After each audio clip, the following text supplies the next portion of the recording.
خروجا منها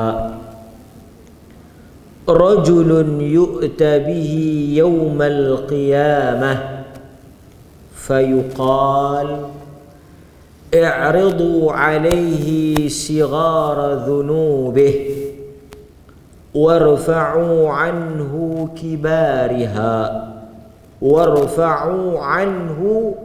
كبارها فتعرض عليه صغار ذنوبه فيقال عملت يوم كذا وكذا كذا وكذا وعملت يوم كذا وعملت يوم كذا وكذا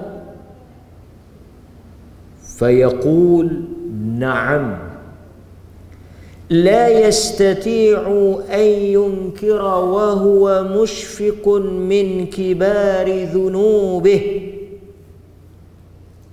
أن تعرض عليه فيقال له فإن لك مكان كل سيئة حسنة فيقول ربي قد عملت أشياء لا أراها ها هنا فلقد رأيت رسول الله صلى الله عليه وسلم ضحك حتى بدت نواجذه أو كما قال حديث رواه مسلم والترمذي حديث صحيح.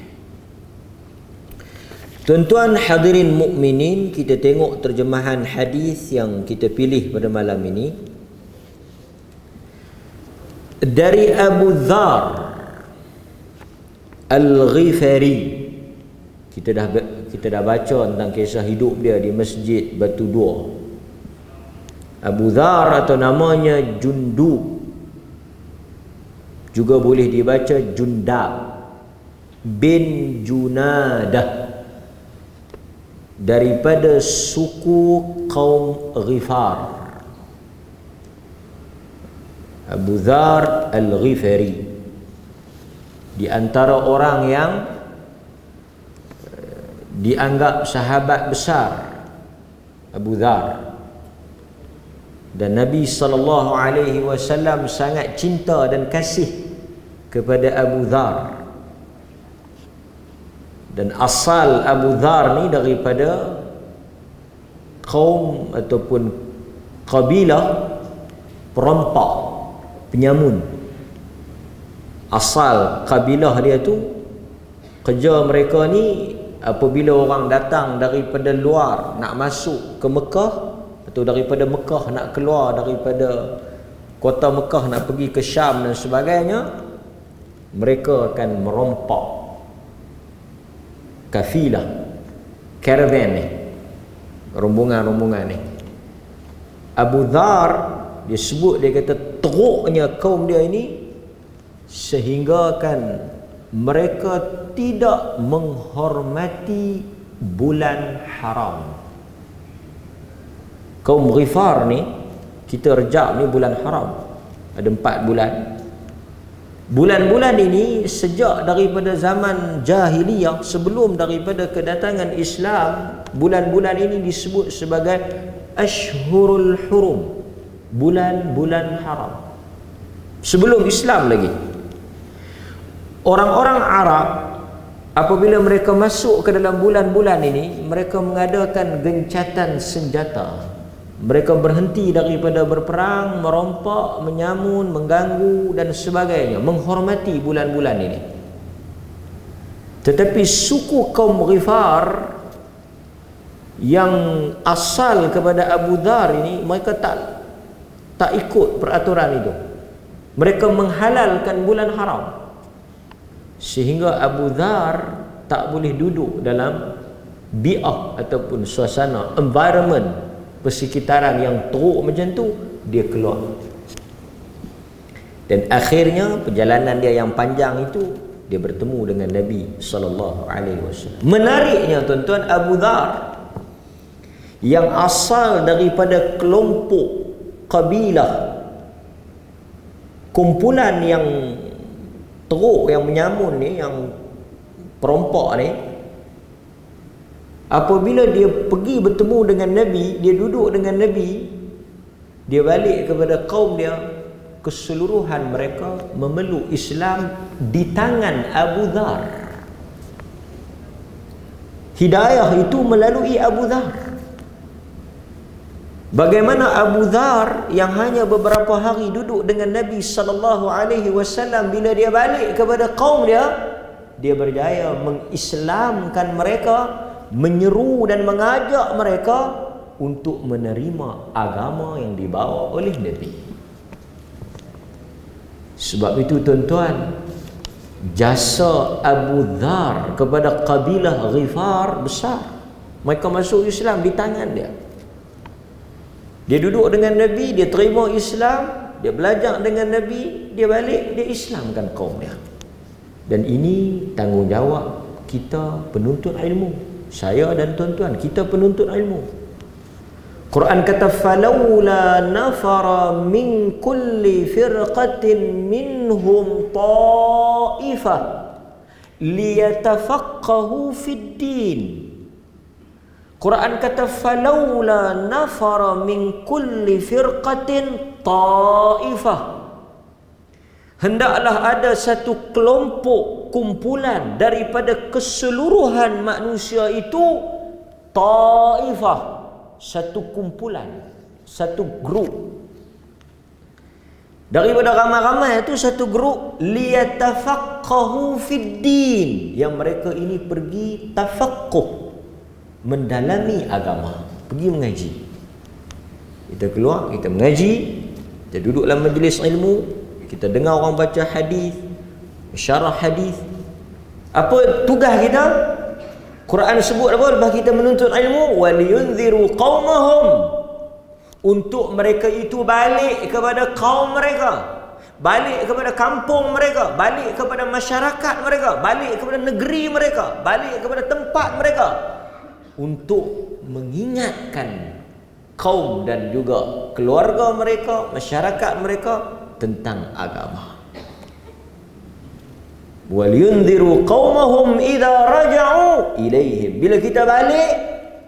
Sebab itu tuan-tuan, kita yang mari mendengar majlis ilmu ini ada tanggungjawab. Bila kita balik, kita sampaikan, kita berikan ingatan, peringatan, sama ada berita gembira ataupun berita ancaman tentang syurga, tentang neraka, tentang rahmat Allah, tentang azab Allah. Sampaikan sekadar yang kita tahu. Kita adalah mata rantai yang membawa dan menyambung kerja Abu Dhar. Abu Dhar, dia bawa apa? Dia pergi dekat Nabi, dia bawa agama, dia bawa dakwah, dia Islamkan kaum dia. Kita juga teruskan amalan atau perbuatan Abu Dhar. Jangan kita balik, kita pergi ikut depa tu pula. Kita yang menuntut ilmu ni, yang mai dengar kelas ni, bila kita balik pergi kepada masyarakat kita, orang kampung kita, kita pergi jadi lagu depa. Tak boleh ya. Itu satu. Kata Abu Dhar, Jundub bin Junadah nama dia ni, dan tuan-tuan tahu banyak hadis-hadis tentang dia, dan yang paling famous tentang Abu Dhar ni apa dia? Dia pernah minta jawatan kepada Nabi dan Nabi tak lantik dia. Ini antara hadis atau kisah yang sangat popular. Banyak orang bila baca Abu Dhar, orang akan teringat peristiwa dia minta jawatan. Dia suruh Nabi lantik. Dia tengok sahabat tu Nabi lantik jadi gubernur, sahabat ni lantik jadi pemimpin apa semua, dia kata bagi dia satu jawatan. Lantik dia satu jawatan. Dia orang bagus, tapi Nabi tak lantik. Nabi kata innaka dha'if, Abu Dhar, engkau tak layak. Wa innaha amanah. Nabi kata jawatan kepimpinan, riasah, leadership ni amanah. Hatta Nabi kata dekat dia, engkau jangan Abu Dhar, aku tak bagi ni sebab aku sayang dekat engkau. Kalau orang suruh engkau jaga harta anak yatim walaupun seorang ke dua orang, kau jangan jadi. Biar jadi orang biasa, biar jadi pengikut tak apa, jangan jadi ketua. Sebab Nabi bagi tahu dekat Abu Dhar, ramai manusia yang menerima jawatan ini pada hari kiamat khizyun wa nadamah. Mereka akan hina. Mereka akan menjadi makhluk yang paling hina dan mereka kebanyakannya menyesal. Jadi Nabi nak selamatkan Abu Dhar. Nabi tengok Abu Dhar tak layak, Abu Dhar tak mampu, Abu Dhar tak ada al-quwwah, tak ada kekuatan. Nabi kata jangan. Ini tanda kasih Nabi kepada Abu Dhar. Sebab itu tuan-tuan, bila kita baca kisah Abu Dhar, kita kata apa? Kemungkinan seseorang itu saleh, wara, bagus, tetapi dia tidak sesuai untuk memimpin masyarakat. Wallahu ta'ala a'lam. Itu sedikit sebanyak pengenalan kepada Abu Dhar. Kata dia, qala Rasulullah sallallahu alaihi wasallam, Rasulullah sallallahu alaihi wasallam bersabda, kata Nabi, inni la'alamu akhir ahlil jannah dukhulal jannah. Aku mengetahui. Nabi nak cerita tentang satu kisah yang menarik. Nabi kata, aku a'lam, aku tahu, aku mengetahui tentang siapakah orang yang paling akhir, the last person, orang yang terakhir, dukhulal jannah, dia masuk ke dalam syurga. Nabi kata, aku tahu siapa dia dan bagaimana keadaan dia, aku tahu. Dan hari ini aku nak cerita kat hangpa tentang seorang lelaki, seorang manusia, individu yang dia adalah orang yang terakhir masuk ke dalam syurga. Wa akhir ahlin nar khurujan minan nar atau khurujan minha. Dan dia juga adalah orang yang terakhir masuk syurga, terakhir keluar daripada neraka. So di dalam hadis ini kita ketahui bahawa lelaki ini adalah mukmin, Muslim, mukmin, orang Islam dan orang beriman. Dan satu lagi, tuan-tuan kena ingat, dia Muslim, dia mukmin, at the same time muwahhid. Muwahhid, apa dia tu muwahhid? Orang yang meninggal di dalam keadaan bertauhid. Muwahhid. Pasal itu kalau ramai kita sebut muwahhidun, golongan, kelompok manusia yang mati atau hidup di atas tauhid. Maksudnya apa tuan-tuan? Muslim, mukmin, muwahhid, mereka tidak kekal di dalam neraka. Ini akidah ahli sunnah. Sebab itu ahli sunnati wal jamaah bukan kelompok yang memudah, atau kelompok yang berani, atau kelompok yang sewenang-wenangnya mengkafirkan manusia di atas dosa dia. Itu bukan ahli sunnah. Sebab itu kita senantiasa mengajar, mengasuh, mendidik dan mengingatkan orang-orang yang belajar tentang ahli sunnah ni, yang berpegang dengan ahli sunnah, perkara yang paling berat yang kita mesti berhati-hati adalah mengkafirkan manusia. Itu bukan ahli sunnah. Sebab itu tuan-tuan yang mengaji dengan kita, yang mengikuti kelas-kelas kita, yang mendengar syarahan-syarahan kita, tidak akan menjadi kelompok yang mudah untuk mengatakan orang kafir. Kita tak bagi. Bahkan hadis-hadis yang selalu kita ulang apa? Man da'ar rajul ya adu Allah Aw ya kafir wa laysa kadzalik illa hara alaih. Dalam hadis yang diriwayatkan oleh Al-Imam Al-Bukhari. Hadis ni kerap kita baca, selalu kita ulang. Sesiapa yang menuduh, memanggil seseorang itu hei musuh Allah, hei kafir, dan walaysa kadzalik, orang yang dia tuduh, orang yang dia kata itu tidak seperti yang dia tuduh, illa hara alaih, melainkan tuduhan itu balik kepada dia. Itu yang kita ajar.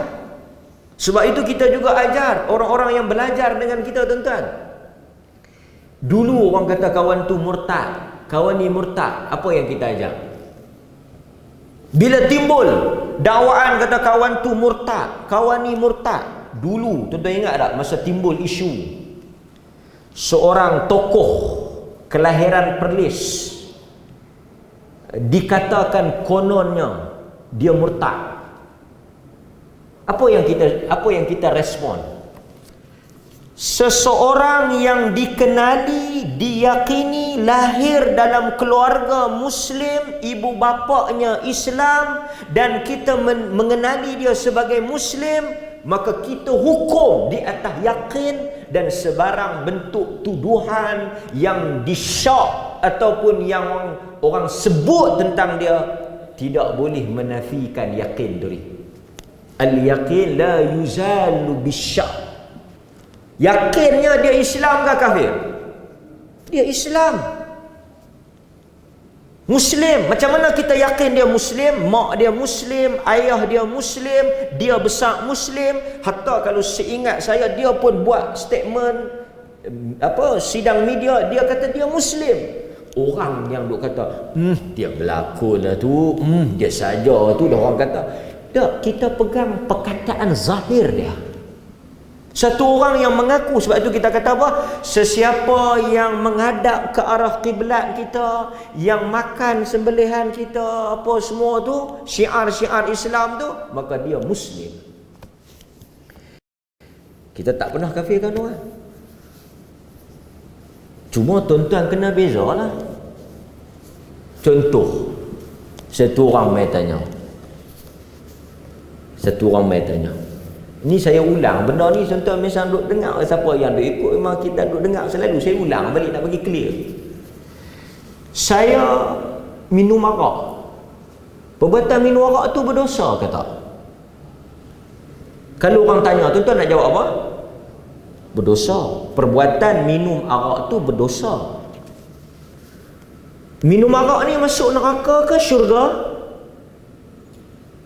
Perbuatan minum arak tu masuk syurga ke masuk neraka? Perbuatan itu kalau ikut Quran, ini antara dosa-dosa yang membawa kepada neraka.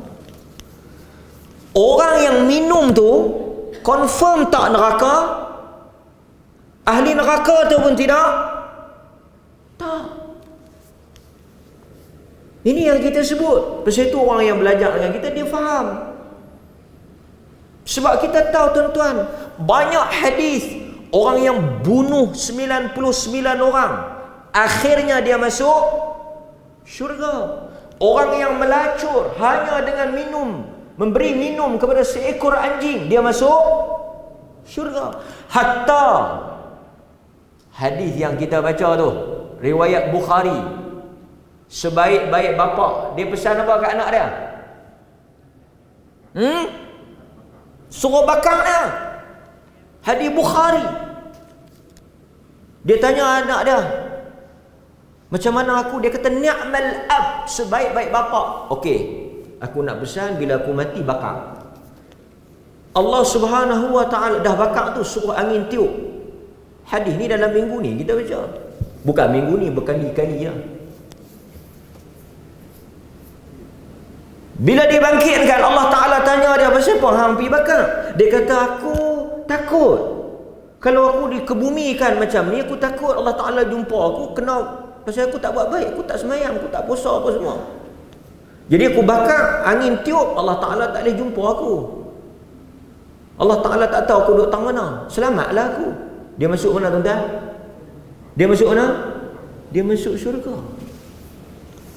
Sebab itu kita selalu mengingatkan ahli sunnah wal jamaah, kelompok yang tidak menghukum manusia, kelompok yang tidak memasukkan manusia ke dalam neraka, kelompok yang mengatakan bahawa kesudahan akhir manusia itu terletak di tangan Allah, kerana manusia masuk ke dalam syurga dengan rahmat Allah dan manusia masuk ke dalam neraka dengan azab Allah, bukan dengan amalannya.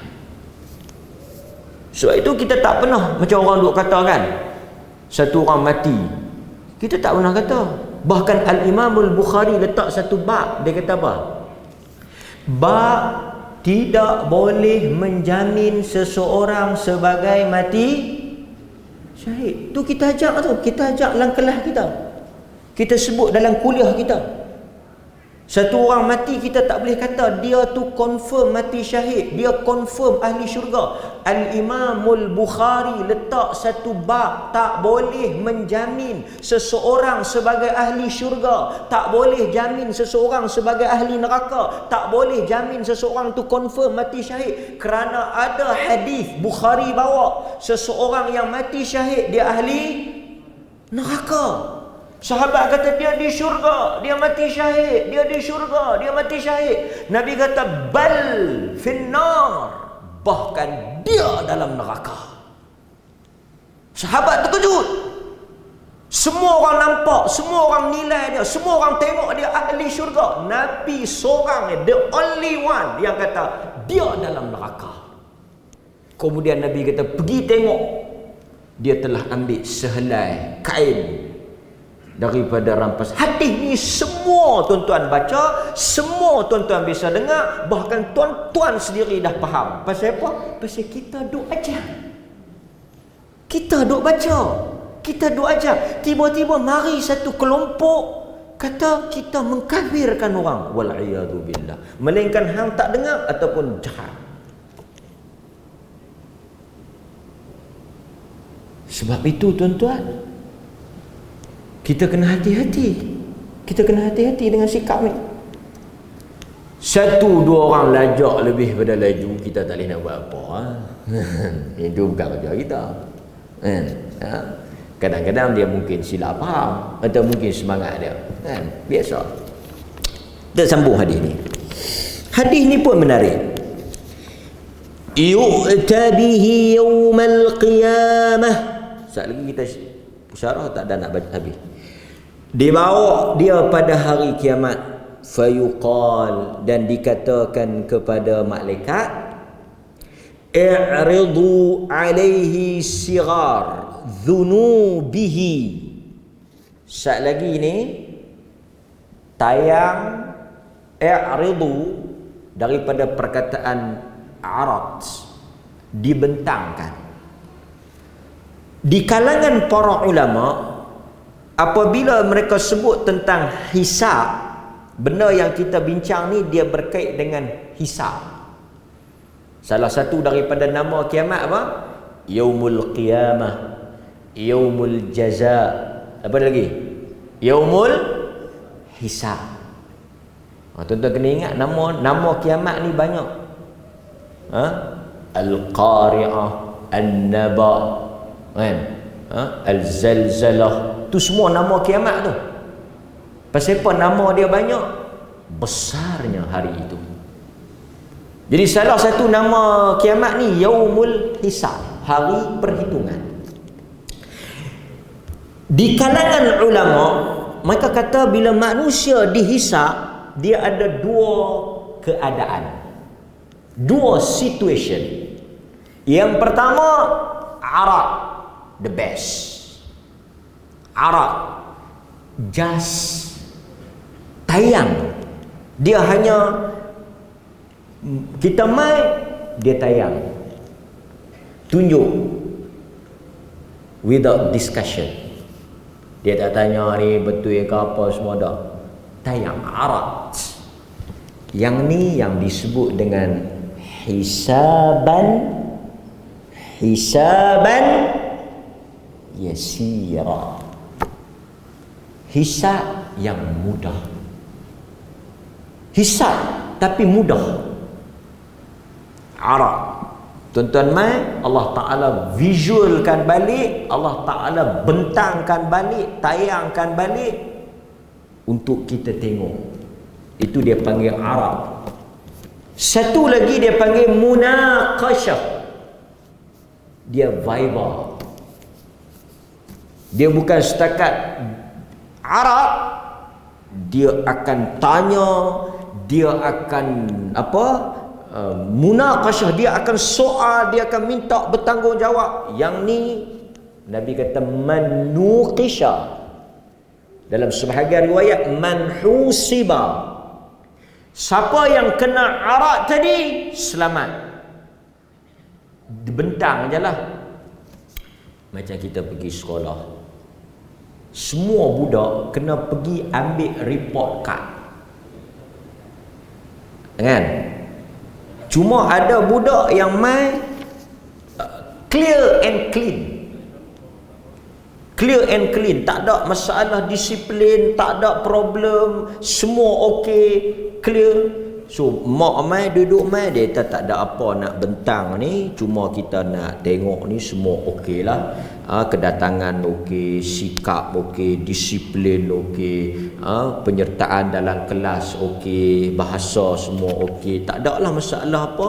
Cuma kita minta nak jumpa sikit, kalau ada apa-apa nak cakap, kalau tak ada kita minta tanda tangan ni okey lah. So dia explain, dia bentang macam tu lah. Kita pun dah dengar, tak ada masalah, tak ada komen, tak ada apa semua. Kita puas hati, kita sign balik, tak ada 5 minit. Tapi kalau yang munaqashah, yang Nabi kata manuqisha, manhusiba, siapa yang dimunaqashahkan, siapa yang dihisap, uzziba, confirm lingkup jahanam, musnah, azab apa semua, sangkut pahana apa semua. Hak ni mai duduk, dah duduk dulu, minum air dulu Ustaz. Nama apa atas anak? Dia kata tak tahu nak mula daripada mana ni. Nak mula, cikgu pun tak tahu nak mula daripada mana. Minggu sebelum tu dia katok kereta guru besar. Minggu sebelum daripada tu dia katok motor cikgu disiplin. Bulan lepas dia bakar perpustakaan. Minggu ni baru ni sebelum report card ni dia bakar kantin pula. Panjang saya tahu. File pun tengok, dia kata periksa apa semua ni, tumbuk cikgu tak larat nak tumbuk dah. Tu dia punya pun. So bila rekod buruk macam tu, dia punya discussion dia panjang.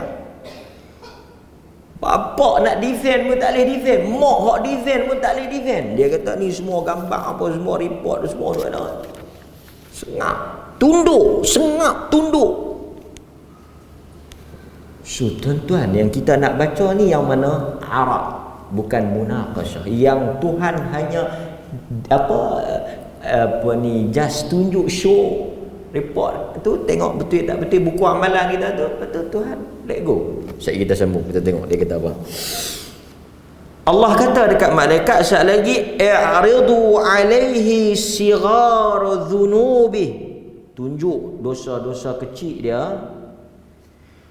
warfa'u anhu kibaraha, dan delete, padam yang besar. Yang besar clear, jangan tunjuk. Allah ampun lah. Tunjuk yang kecil, yang besar ampun. Yang kecil ni tak ada apa, kesalahan kecil adalah satu dua. Mana manusia bersih daripada dosa kecil. Tapi tuan-tuan, saya nak abang kita muhasabah sikit. Tadi saya sebut sikit, tuan-tuan cuba muhasabah, tuan-tuan tengok. Dalam kehidupan kita, ada satu orang dia tanya tentang salat taubat. Yang ni saya nak perbetul sikit pahaman kita. Betul. Ada orang tiap-tiap malam dia sembahyang taubat. Malam ni sembahyang, esok sembahyang, lusa sembahyang. Ni nak kenapa betul sikit ni? Sembahyang taubat disuruh bila kita berdosa besar. Tuan-tuan buat satu dosa besar, Nabi kata siapa yang buat satu dosa besar, kemudian dia ambil wuduk dengan elok-elok, dia semayang 2 rakaat, dia mohon ampun kepada Allah, Allah ampun dia.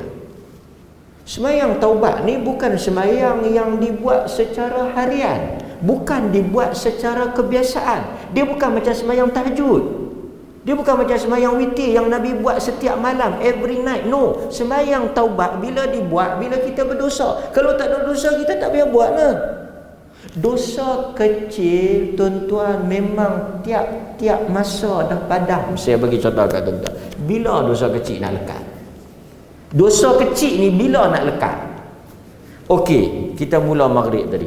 Pertama tuan-tuan ambil wuduk di rumah. Masa ambil wuduk dah guguk dah. Guguk dah. Masa ambil wuduk di rumah tu dah guguk. Lepas tu tuan-tuan berjalan main masjid, tak kira lah naik kereta ke naik motor ke, guguk lagi. Masuk dalam masjid, semayang tahiyatul masjid, guguk lagi. Semayang maghrib tadi, berdiri guguk, rokok guguk, sujud guguk, 3 kali tungging mangkit tu, semua tu guguk. Betul tak? Okey. Lepas tu bagi salam. Semayang sunat pula tu. Lepas tu tuan-tuan duduk ni, nak tunggu isyak lagi, dengar kuliah. Semua tu, Allahumma ghafir lahu warhamhu, ampun dia, cuci dosa dia, rahmat dia, bersih dosa dia. Malaikat duk minta sampai semayang. Sat lagi tuan-tuan semayang. Kalau sebelum tu tuan-tuan ambil wuduk pula, lepas tu tuan-tuan semayang pula. Sat lagi berjalan balik. Semua tu, every single perbuatan tuan-tuan, every single cent kita kata, setiap daripada detik saat yang tuan-tuan buat tu, semuanya menggugurkan dosa. Daripada subuh sampai maghrib. Sat lagi sebelum tidur baca pula 3 kul, baca pula ayat kursi, 2 akhir suratul Baqarah. Habis kot jalannya. Dosa besar bila nak buat? Hari ni ada siapa-siapa pergi tuang apa selangkah segelas? Ada siapa-siapa pergi tikar ekor? Ada siapa-siapa pergi tikam orang? Ada siapa-siapa pergi berzina? Tak, dosa-dosa besar lah. Ada siapa-siapa makan riba ni? Ada siapa-siapa pergi berderhaka pada ibu bapa dia? Ni list 70 dosa besar yang Az-Zahabi tulis tu. Cuba tengok yang mana tuan-tuan buat. So kita mukmin, muttaqin. Alhamdulillah. Sangat jarang. Habis sangat tuan-tuan nak buat apa? Dosa tuan-tuan. Tengok Hindustan, gelek perut. Tu lah. Lepas tu apa lagi? Ngata ustaz. Ngata tu imam. Tu ha, betul apa lagi? Parking blok orang. Pijak kasut orang. Hak tu ha. Hak tu pun seterpa 3 kali habis. Rahmat Allah Ta'ala ni. Bila dia padam yang besar, tuan-tuan, kalau padam yang kecil, besar tak tentu. Tapi kalau dia padam yang besar, yang kecil tak ada apa. So itu maksudnya. Mari kita sambung. Kemudian tuan-tuan, dia kata apa? Dia kata fatu'radu alaihi sigharu dhunubih, dibentangkan kepada dia dosa-dosa kecil dia. Fayuqal, dan dikatakan kepada dia, amilta yawm kadha wa kadha kadha wa kadha, ni hang ke? Hang ada buat benda ni. Tuan-tuan, kalau benda kecil-kecil kita mengaku kan. Kita mengaku kan. Kesalahan kecil-kecil kita mengaku kan. Lepas tu nak tak mengaku, macam mana Allah Ta'ala bentang, terpampang kita. Nak pusing kono pun tak boleh kan. Tuan-tuan hadirin mukmin, apa yang saya nak sebut, satu pengajaran untuk kita. Kita bila baca hadis ini, satu benda yang menyentak jiwa kita, yang merentak jiwa kita pada dia. Setiap daripada tindak tanduk, perkataan, perbuatan, tulisan yang kita pernah menulis, yang kita pernah kata, yang pernah kita buat, yang pernah kita lakukan di dunia ini, semuanya detail, lengkap di dalam catatan Tuhan. Hari ini tuan-tuan tengok di media sosial, berselindung di sebalik fake account. Dia buat account, buh gambar mangkak mana tak tahu, buh nama apa tak tahu, mengata kawan ni, mengata kawan ni, seolah-olah dia selamat. Kenapa? Kerana identiti sebenar dia tak diketahui. Dia seolah-olah tidak beriman kepada Allah. Wallahu bima ta'maluna khabir. Allah Maha mengetahui tiap-tiap sesuatu yang kamu lakukan. Sebab tu kadang-kadang pok ni sembang beriman kepada Allah, sembang ahli sunnah, sembang agama, tapi bila dia buat tindakan macam tak ada iman tu, macam tak ada agama. Buh gambar nu nganjing, buh gambar ni kata nu dajjal lah apalah. Tapi kita tak ada masalah. Kenapa? Kerana kita tahu ada yang lebih besar daripada SKMM tu. Ada yang lebih mencatat daripada segala-galanya. Allah Azza wa ma yalfidu min qaul, tak ada satu perkataan yang keluar illa ladaihi raqibun atid. Sebab itu kita tak payah sibuk hal orang. Kita akan hanya dibentangkan amalan kita. Yang dibentangkan ni amalan kita, bukan amalan jiran kita, bukan amalan orang lain yang kita duk sabuk kalut tu. Lepas itu Nabi kata min husnil islamil mar'i tarkuhu ma la. Sibuk dengan kesalahan kita, sibuk dengan dosa kita, sibuk dengan kekurangan kita, sibuk dengan kelemahan kita, sibuk dengan dosa kita. Tak payah masuk campur urusan orang. Pasal Tuhan kata mazat, ni betul dia tu buat? Betul ke kawan tu buat? Betul ke dia yang kata ni? Tuhan tak tanya kita dah. Tuhan akan tanya setiap manusia itu apa yang dia buat. Kadang-kadang kita sibuk. Tu kita nak tajuk ni lah kan. Okay, sambung. So dia kata apa? Dia kata fayaqul na'am. Dia kata na'am wahai Tuhan. Nah yang ni yang kita akan kata, yang Nabi kata apa tu? Akan berdiri satu orang anak Adam di antara dia dengan Tuhannya. Dia dengan Tuhannya tidak ada turjuman. Tidak ada orang tengah. Tidak ada pihak yang ketiga. Kemudian la yastati' an yunkira, dan dia tidak mampu untuk menafikan perbuatan dia, dan dia tidak mampu untuk apa? Yungkir, dia tak mampu nak deny, dia tak boleh. Memang dia mengaku, memang dia bahasa utara dia terbotol, terkantui. Masa tu, pasal tu tuan-tuan, sebelum tuan-tuan nak cakap, nak tulis, nak buat, nak kata, tuan-tuan kena fikir hari ni. Hari ini akan tiba, hari ini akan datang. Orang beriman dia tidak ketat dada dengan kata-kata manusia. Dia tidak sesah dengan apa yang orang nak buat pada dia. Kerana dia tahu hari ini, hari di mana setiap manusia akan berdiri di hadapan Tuhan yang akan tiba. Masa tu dia akan bertemu. Maka sebab itu tuan-tuan, kita bagi laluan kepada sekali kita sambung. Dia ada penghujung dia. Dia dah nak habis dah. Dia nak sampai kepada dia nak masuk syurga. Allah Ta'ala.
Okey, tuan. Kita sambung. Kemudian tuan-tuan, dia tidak mampu, la yastati'u an yunkira wa huwa mushfikun min kibari dhunubih an tu'rada alaih. Dalam keadaan dia merasakan dia akan binasa dengan dosa-dosa besar dia. Baru dosa-dosa kecil dia, belum tunjuk dosa-dosa besar. Dia tak tahu lagi. Dia rasa apa? Dia rasa dia akan musnah. Hari itu Jahannam lingkup, habis dah, tak ada harapan dah dia. Tuan-tuan, apa berlaku pada dia? Apa yang berlaku kepada lelaki ni? Kata Nabi SAW, fayuqalu lahu fa inna laka makan. Sesungguhnya Allah Azza wa Jal ni rahmat yang luas. Sebab itu kita sebut, kita ajak apa? Jangan tutup rahmat Allah. Jangan kecil dan sempitkan rahmat Allah. Masuk ke dalam neraka orang yang menghalang rahmat Allah. Siapa dia? Siapa dia yang masuk neraka kerana dia tutup rahmat Allah, dia sempitkan rahmat Allah? Kisah siapa? Ingat tak lagi? Tu dia tuan-tuan, kuarantin lama mana dia lupa. Salah satu daripada kesan long covid ni ingatan. Itu betul tu. Orang yang kena long covid ni dia serang pada ingatan dia tu, dia mudah lupa. Kan long covid ni, orang yang kena covid dia punya jangka panjang dia. Tuan-tuan, dua orang yang bersaudara min Bani Israel. Satu orang ahli ibadah, satu orang lagi ahli maksiat. Ni semua ahli sunnah duk ajar. Pasal tu ahli sunnah ni bila dia tengok orang buat maksiat, dia membenci perbuatan tu, dia benci amalan tu, tapi dia tak benci pelaku tu. Beza tak perbuatan dengan yang buat? Tuan-tuan, contoh macam ni ya. Bini tuan-tuan pi masak benda yang tuan-tuan tak suka. Tuan-tuan benci dengan bini-bini ke benci hak yang dia masak tu saja? Dia tahan masak apa busuk kat ni. Aku tak suka ni. Tapi kita tak makan lah. Tapi bini tu kita tak cerai lah. Dia tahan masak, tak kena dia kebuh talak 3. Kita kena beza tau perbuatan dengan pembuat. Kadang-kadang orang kita ni dia tak faham. Kita duk sebut perbuatan. Tapi pembuat tu banyak alasan. Contoh, saya bagi contoh. Dalam kehidupan kita ada benda yang kita akan bagi kelonggaran, kemaafan. Contoh kan, contoh orang yang langgar lampu merah kena saman. Itu perbuatan. Siapa yang langgar lampu merah kena saman. Tapi bukan semua orang yang langgar lampu merah kena saman. Dia terpesipah hang langgar, bini nak beranak. Okey, langgar. So setiap orang akan dinilai case by case. Sebab itu dalam kes kawan ni tuan-tuan, dalam kes kawan ni apa yang berlaku pada dia? Ini bukan the only one dia saja. Kita pun akan dapat apa dia tuan-tuan? Tengok rahmat Allah ni. Rahmat Allah apa dia? Rahmat Allah kullu sayyi'ah. Setiap dosa, tuan-tuan boleh imagine tak dosa dia jadi apa? Tukar jadi pahala hasanah.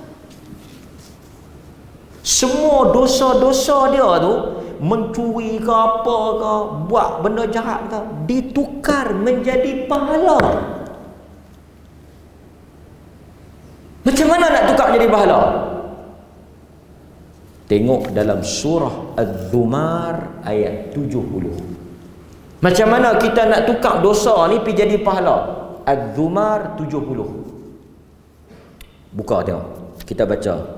Allah kata apa? Allah kata illa man taba.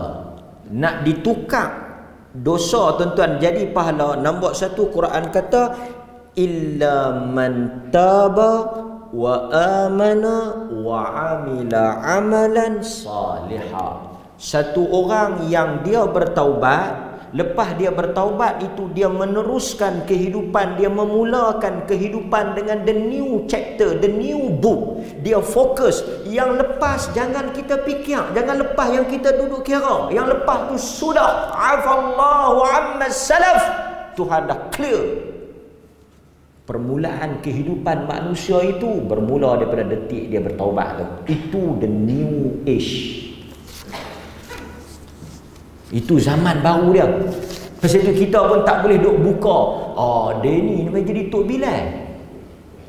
Dia ke Tok Bilal Masjid Empah? Apa kenal ke siapa? Apa kenal ke Tok Bilal Masjid Empah tu siapa dia? Siapa dia? Dulu dia yang paling sakan dalam kampung kami. Bila? Dulu. Itu kita tak ukur. Umar. Siapa Umar? Siapa tak kenal? Kalau nak sebut lagi Khalid. Rekod Khalid sebelum jadi Khalid yang the latest ni, Khalid yang dulu, siapa tak kenal. Tapi apa yang Tuhan kira the last one, yang akhir tu, tu yang Tuhan kira. Lembutnya ahli sunnah, lapangnya ahli sunnah. Nampak? Allah kata dia bertaubat, dia beriman, dia beramal soleh. Apa ganjaran dia? Pasal tu ramai kita jumpa tuan-tuan. Dia dengar kuliah kita ada 1-2 kes. Dia dengar kuliah kita cerita pasal neraka, cerita pasal azab, cerita pasal seksa ni, dia mai tuan-tuan. Dia mai. Saya ingat lagi Masjid Batu Lima lama saya kuliah subuh satu hari, satu pagi tu tajuk azab neraka. Dia mai. Dia menangis. Lelaki ni dia menangis. Dia menangis. Saya tak tahu orang situ ke orang luar ke, dia menangis. Dia main cerita, kata dia takut dengar kita cerita tu, dia takut dia punya anak-anak dia dulu dia hero. Jadi dia beranak, dia tinggal anak-anak dia. Tiba-tiba kita tajuk kita tentang tanggungjawab, tak bela apa semua, kena betul-betul muka dia. Dia menangis. Dia kata saya bertobat, menyesal. Cuma saya tak boleh nak perbetul. Ada satu cerita lagi tuan-tuan. Cerita apa ya? Satu orang dia menikah dua.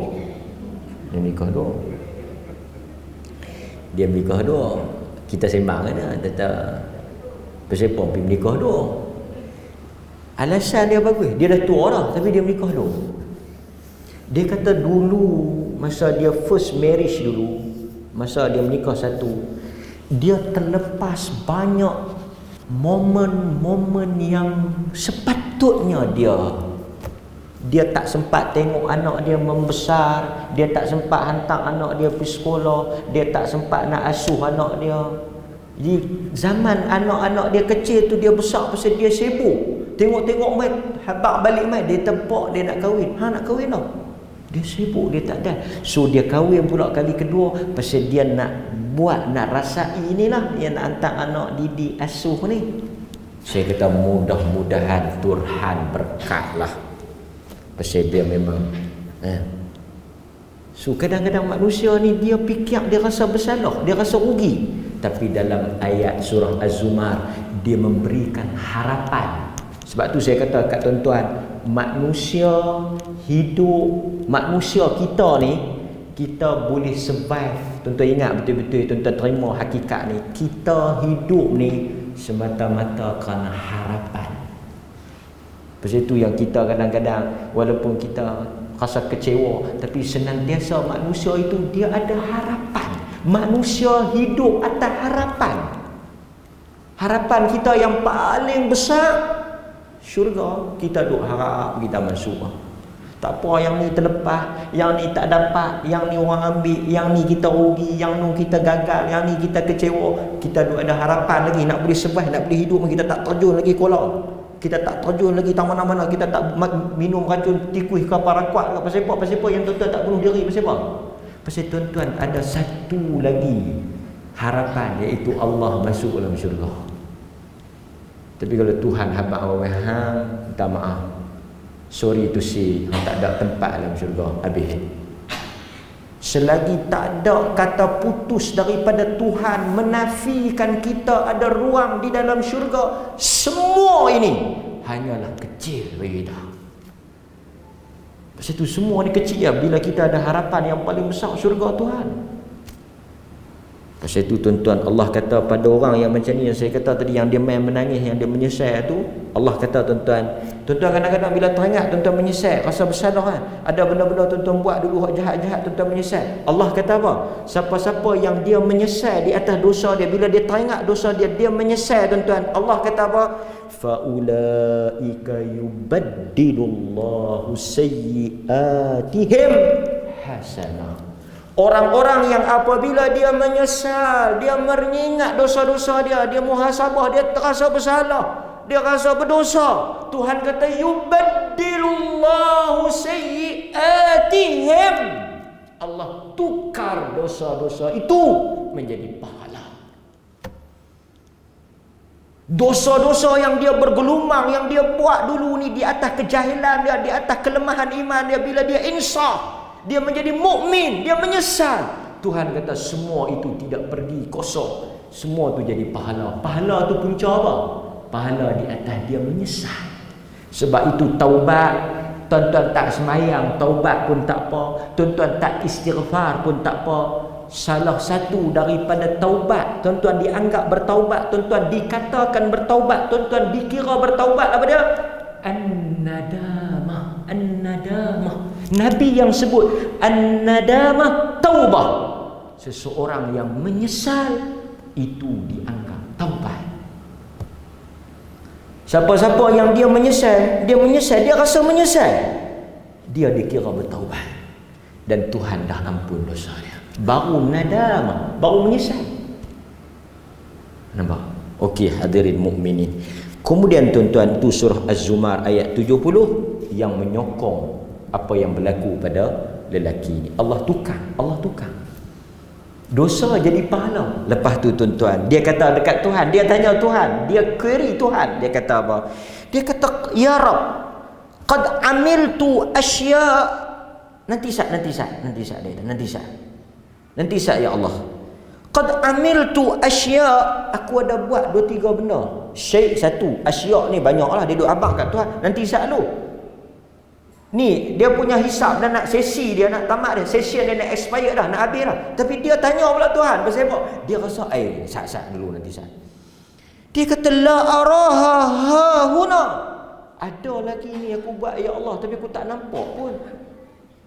Kita kalau orang tak tanya, kan?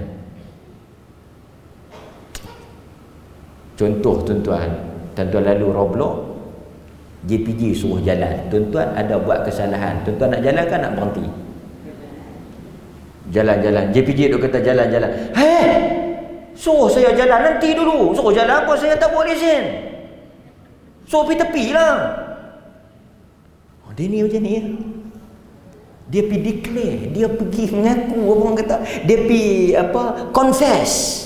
Dia pergi mengaku, dia kata ya Tuhan, ada lagi aku buat ni, tapi la araha huna, aku tak tengok.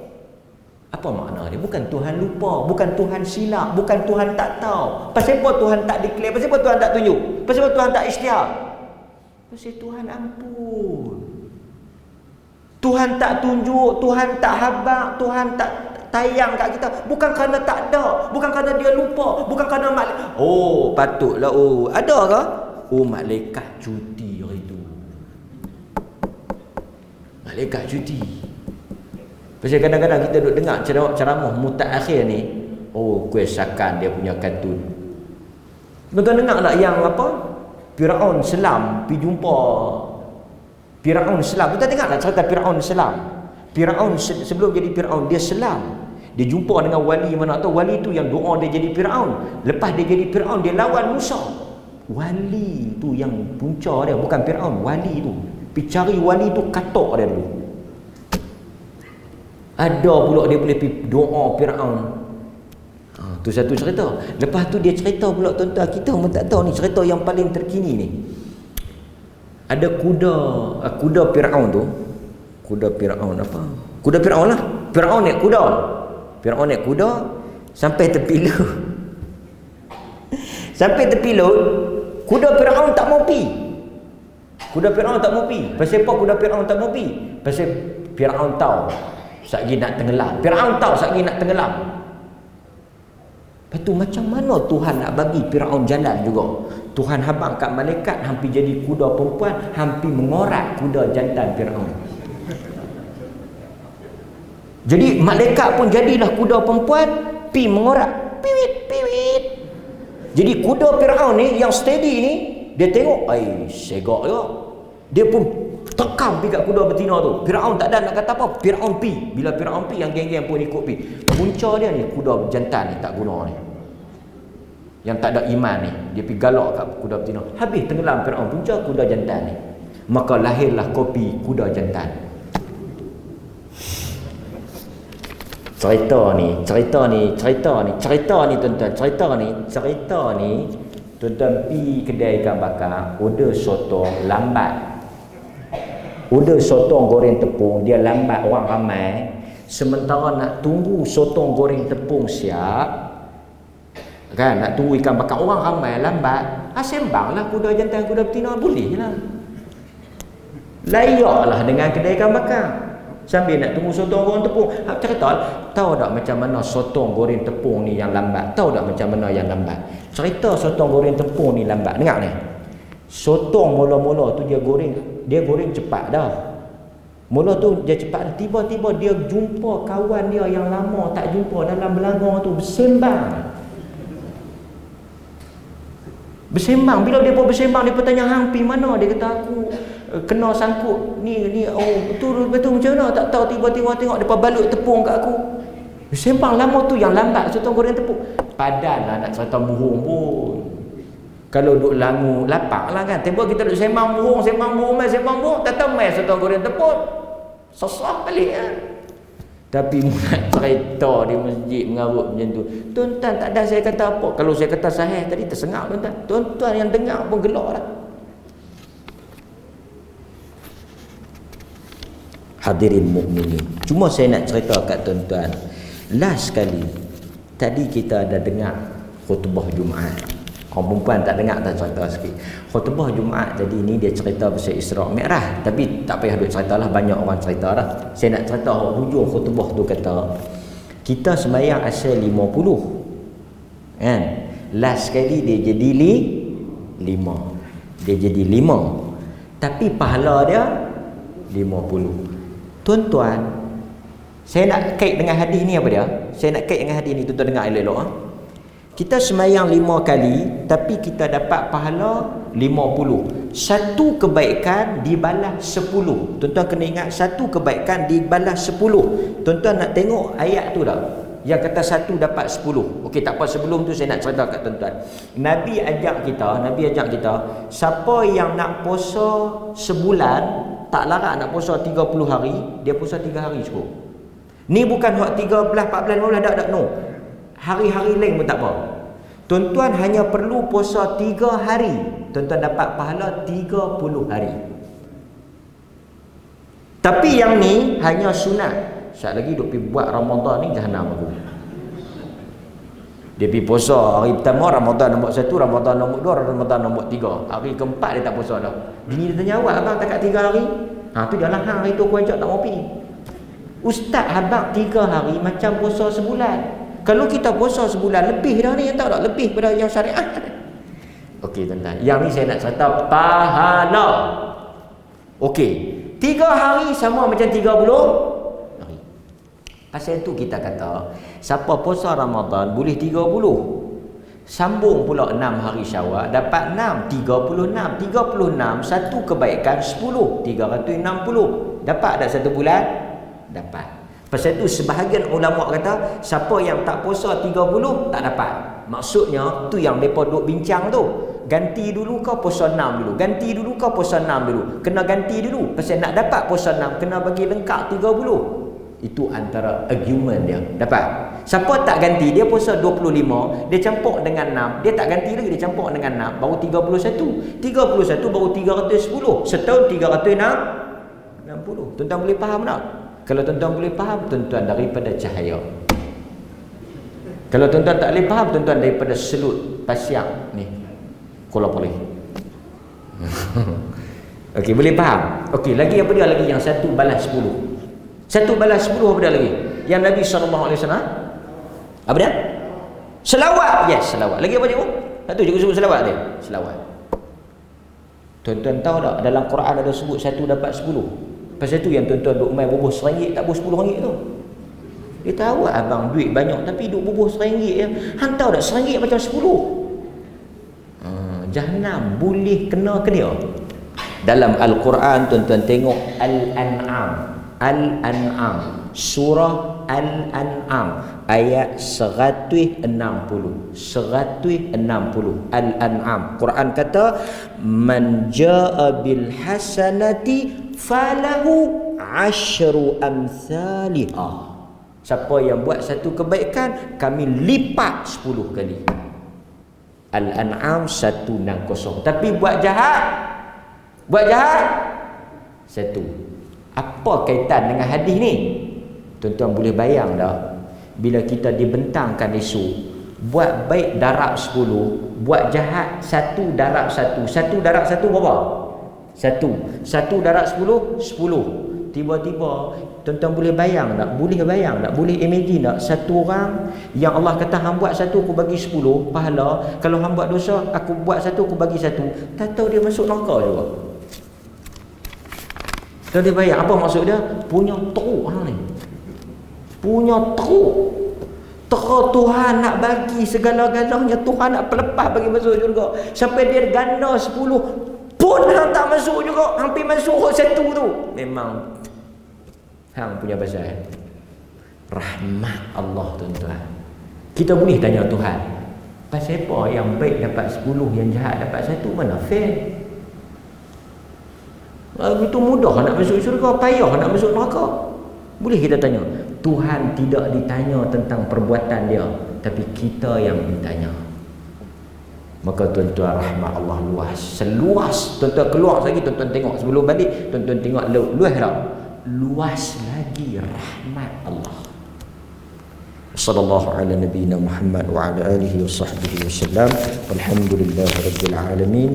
Assalamualaikum warahmatullahi wabarakatuh.